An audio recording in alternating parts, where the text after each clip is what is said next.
السلام علیکم ورحمۃ اللہ وبرکاتہ۔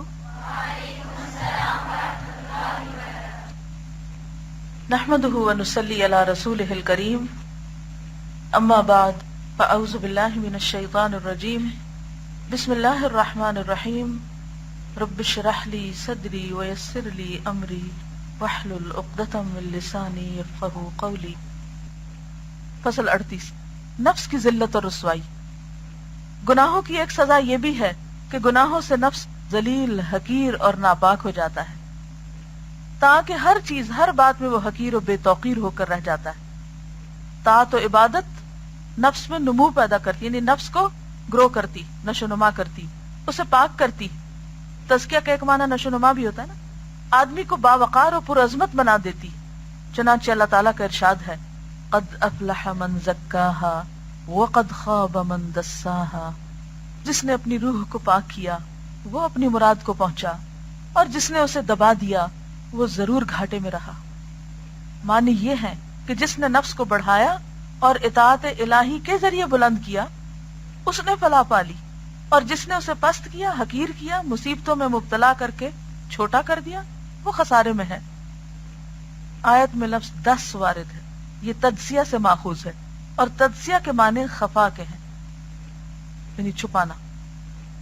اس معنی میں اللہ تعالیٰ کا یہ ارشاد ہے، یدسہ فی التراب، اس کو مٹی میں دبا دیتا ہے۔ دس یعنی چھپا دیتا ہے۔ یہ آیت اس کانٹیکس میں نا کہ جب اہل جاہلیت بیٹیوں کو زندہ زمین میں گاڑ دیتے تھے۔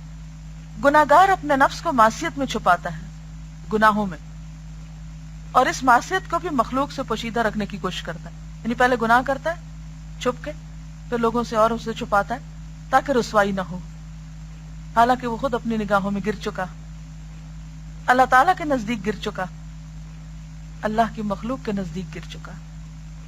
اللہ اکبر، یعنی گناہگار کتنی کھائیوں میں گرتا ہے، اپنے نفس کے سامنے حقیر ہوتا ہے۔ انسان خود اپنے آپ کو ذلیل سمجھتا ہے، اللہ کے نزدیک ذلیل ہوتا ہے اور بندوں کے نزدیک ذلیل ہوتا ہے۔ بس حقیقت یہ ہے کہ اطاعت اور عبادت اور نیکی بندے کو بڑا بناتی ہے، عزت بخشتی ہے، عالی مرتبت بنا دیتی ہے، تاکہ اسے ہر چیز سے اشرف، بزرگ، پاک اور رفیع المرتبہ بنا دیتی ہے۔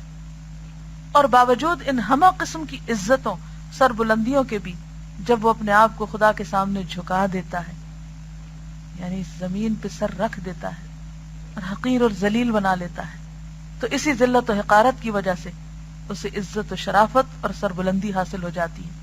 پس حقیقت یہ ہے کہ معصیت اور گناہ سے زیادہ بندے کو ذلیل و حقیر کر دینے والی کوئی چیز نہیں، اور طاعت و عبادت سے زیادہ شرافت اور سربلندی عطا کرنے والی کوئی چیز نہیں۔ وآخر دعوانا ان الحمد للہ رب العالمین۔ سبحانک اللہم وبحمدک، نشہد ان لا الہ الا انت، نستغفرک ونتوب الیک۔